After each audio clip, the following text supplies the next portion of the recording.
Okay. Hello. Let's see if I can tell what's going on because I think we're here. I would love to see that we're here. Let's go to the chat.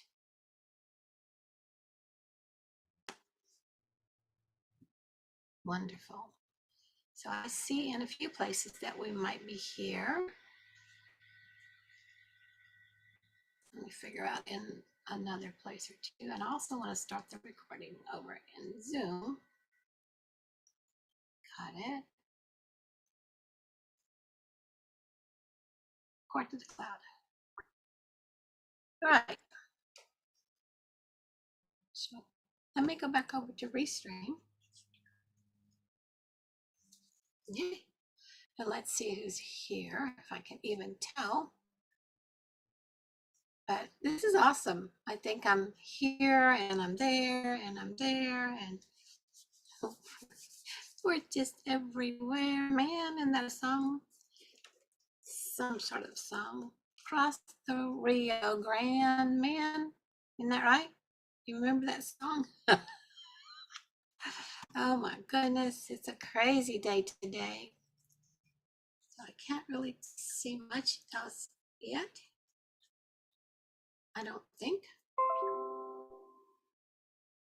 It's telling me to be ready to start my live. And I'm like, I'm here. Where is you?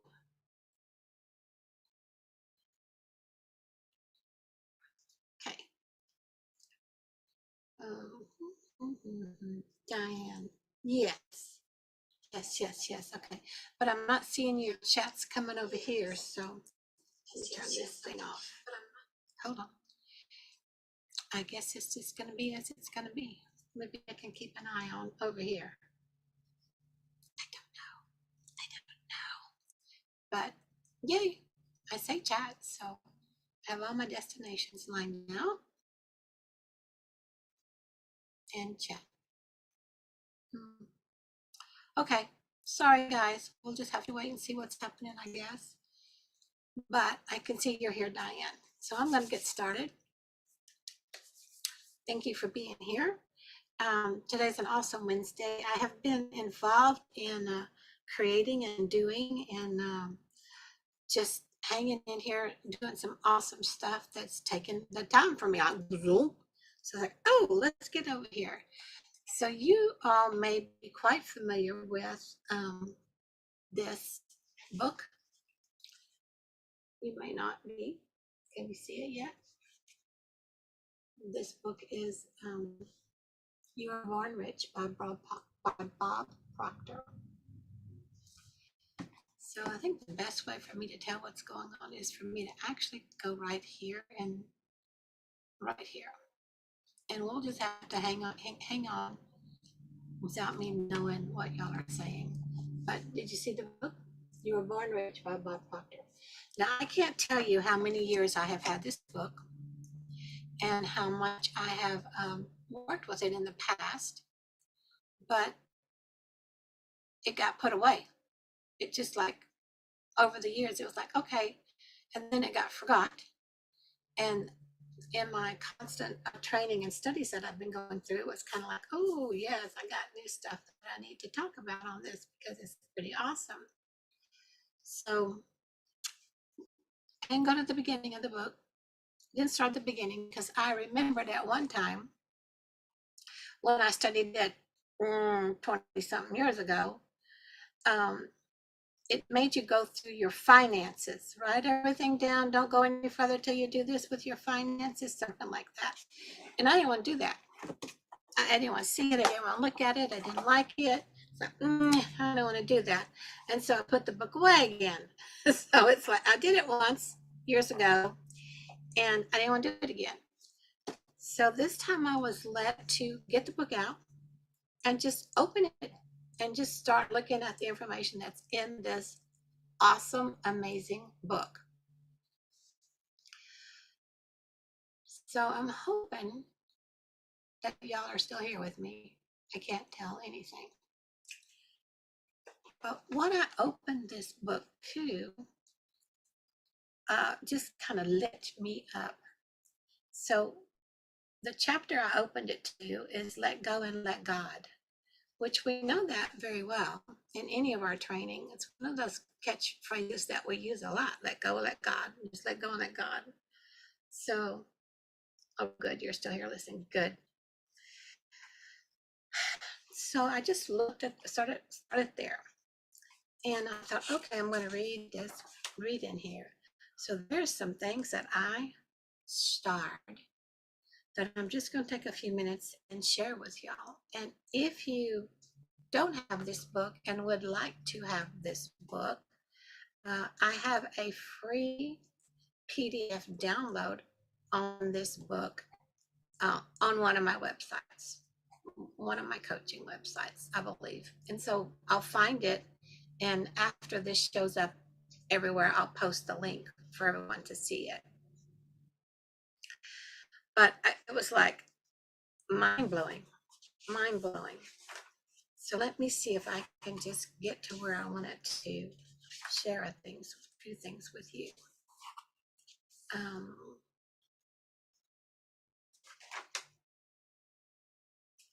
So the first step in the creative process is to relax. See yourself already in the possession of the good that you desire. In other words, build the image. And that's not easy because we haven't been there, but we can imagine what we want. So just keep building on the image, growing it bigger and bigger and bigger. Build the image. And then the second step is you've got the creative process going. You're building the image. You're putting emotion to that image. And then it says here, let go and let God. It's like, oh, okay, don't I have to do something else? No, it can't be that easy. It's got to be too complicated, too much more that I'm missing. So I kept reading. In working with spirit, it helps to focus on the truth that spirit is in all places at all times.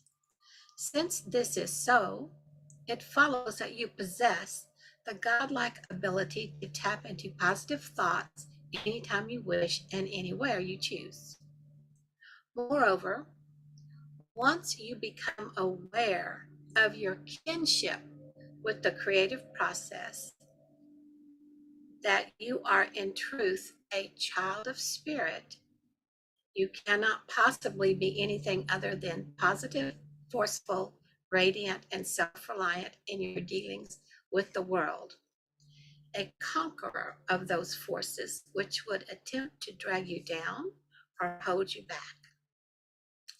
Once this happens, all the forces in the universe will come together to help you reach your goal or the manifestation of your image. Finally, gaining the understanding that you are a vital part of the great creative force of the universe and are a living part of eternal spirit will ultimately transform the results that you are achieving in your life every day. So that's really something to chew on, especially if you feel like you're not worthy and you can't tell yourself you love yourself. You have to love yourself to be able to do anything for anybody else.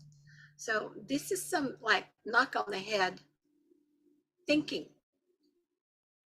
So we'll continue here. Another thing you should know about spirit is that it is a power which is forever flowing into and through you. We also call this power thought.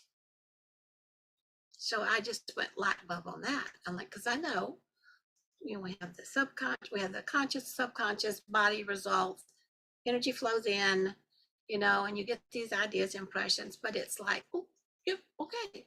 Yeah, it's really spirit. And this power is called thought. But as spirit, our thought flows into you, you choose the image you will then form with it.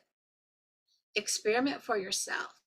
Sit back, relax, and then become fully aware of this great creative capacity that you have. You can actually form one image or picture after another on the screen of your mind, images of things which already exist physically, like your car, your home, place of business, or images of things that do not exist, such as your short-term and long-term goals or desires, or wants or wishes. But the point I want to impress upon you now is that although spirit is the very essence of your being, it will never move into form or into an image without your assistance. So those people who sit back and do nothing saying, God will look after me, are just fooling themselves. For since it is true that God helps only those who who first help themselves, it follows that you must always do your part to start the creative process in motion.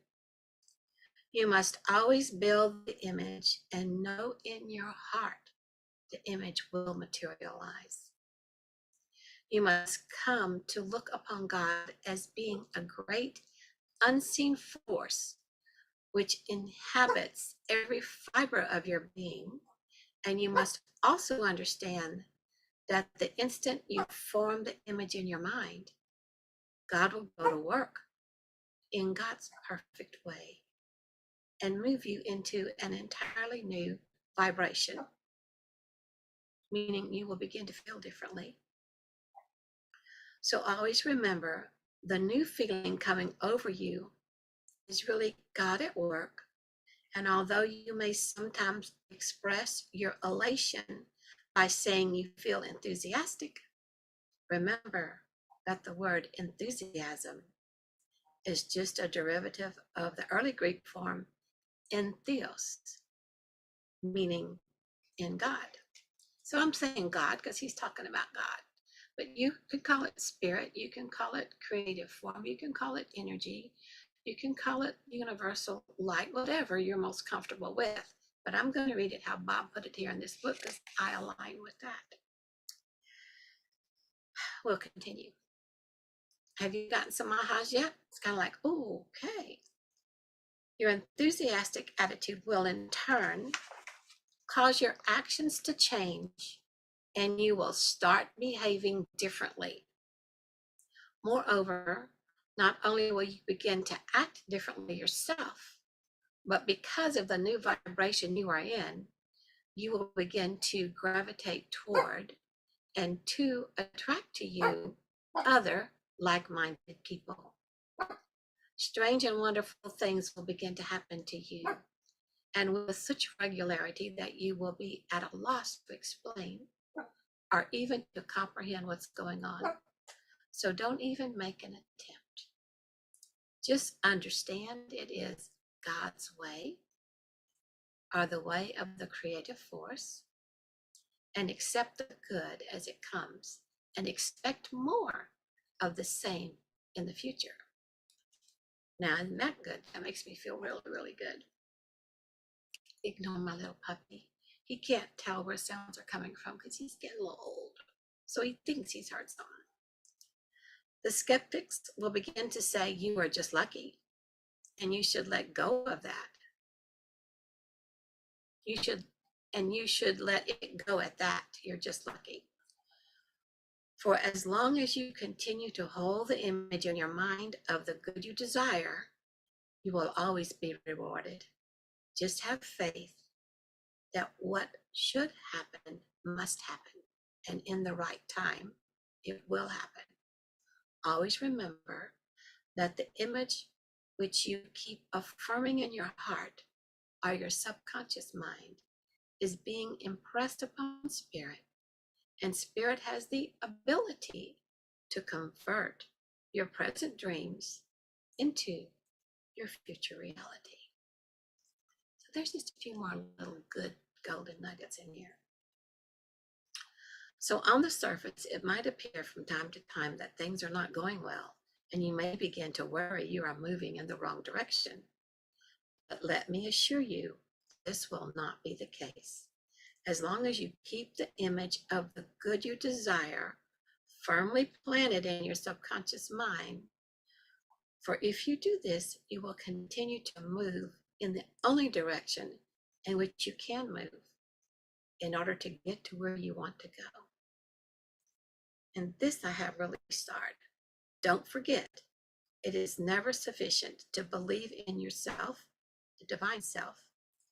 Only when you feel particularly enthusiastic or when some particular good fortune has befallen you. It is never adequate to have faith sporadically, to get enthusiastic over your prospects, and then to undermine all of your mental kingdom. It won't do to keep dropping down again and again like the frog trying to get out of a well, but is feeling weaker and more discouraged after each fall.